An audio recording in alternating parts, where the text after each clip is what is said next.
O Coringa de O Cavaleiro das Trevas, uma das figuras mais enigmáticas da história do cinema, certo? Ele não quer dinheiro, não quer poder da forma como a gente conhece. Então, o que é que ele quer afinal? Qual é o verdadeiro objetivo por trás de todo aquele caos? É exatamente isso que vamos desvendar agora. Essa é a grande questão que o filme deixa no ar, não é? A gente vê ele queimando uma montanha de dinheiro, ele recusa o controle da máfia, parece que não há um plano final claro. E para entender o que o move de verdade, o segredo é olhar para além dos crimes em si e focar no efeito que eles provocam. E é aí que a gente encontra a primeira grande pista. O Coringa, ele não está jogando o mesmo jogo dos outros criminosos, de jeito nenhum. O que ele busca, de forma assim, implacável, é algo muito mais valioso, a atenção coletiva de Gotham. Ele quer ser o centro de todas as conversas, de todos os medos, de cada pensamento. E para decifrar esse método, existe uma ferramenta de análise muito específica.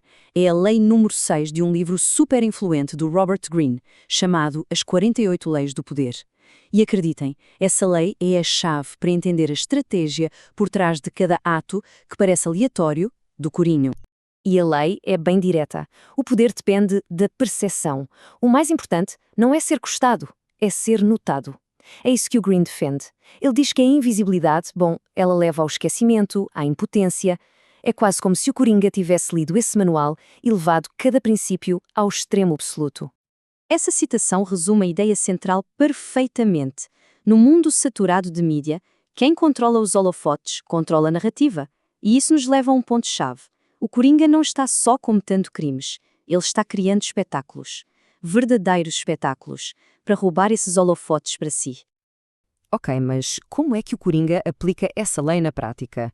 A verdade é que as ações dele não são só crimes, são performances, cuidadosamente encenadas, pensadas para ter o máximo de impacto, tanto visual quanto psicológico. Ele é, sem dúvida, um verdadeiro artista do caos. A metodologia dele é como uma peça de teatro em 3 atos. Primeiro, os crimes teatrais. Explodir um hospital, por exemplo. Depois, a marca pessoal dele, que é impossível esquecer. Aquela maquiagem grotesca, o terno roxo, a risada maníaca. E, por fim, o grande final, a manipulação magistral da mídia, enviando aqueles vídeos provocadores por jornais e, assim, controlando a narrativa. E essa frase do Greene, ela define perfeitamente a mentalidade do Coringa. Ele não se importa nem um pouco de ser odiado. Na verdade, ele até gosta. Ele acolhe o ódio. Porque para ele, o ódio é só mais uma forma, talvez a mais intensa, de reconhecimento. Isso aqui é genial, porque revela o verdadeiro pavor dele. Ser derrotado pelo Batman? Tudo bem, é aceitável, porque isso ainda o mantém no centro do palco. Agora, ser esquecido, ser ignorado pelo povo de Gotham, isso sim seria a sua verdadeira aniquilação. Cada ato chocante que ele comete é como se fosse uma vacina contra a indiferença. E essa dinâmica toda nos leva direto para o coração do conflito do filme. Não é só uma luta física entre o bem e o mal, sabes? É um choque de filosofias, um embate entre duas estratégias de poder que são completamente opostas. O contraste entre os dois é absoluto. Enquanto o Coringa vive pela visibilidade, pelo barulho, pelo caos, o Batman opera no anonimato, no silêncio, na ordem. O Coringa domina com a sua presença constante e gritante, já o Batman usa a ausência, o mistério, como as suas principais armas. E se a gente seguir a lógica do Greene, a estratégia do Batman tem uma fraqueza fundamental aqui. A obscuridade leva ao esquecimento. E o mais irônico de tudo é que é o vilão, com essa sua busca incansável por atenção, que acaba construindo a estratégia mais eficaz para a imortalidade simbólica. Então, por que essa análise de um filme de super-heróis é tão relevante hoje em dia? Simples. Porque o campo de batalha do Coringa, a atenção, se tornou o recurso mais valioso do nosso tempo. Essa luta pela visibilidade já não é mais ficção, né? Políticos, influenciadores, marcas, artistas, todo mundo compete de forma feroz pelo nosso tempo e pelo nosso foco. Basicamente, a gente vive hoje numa economia onde a atenção é a moeda mais importante de todas.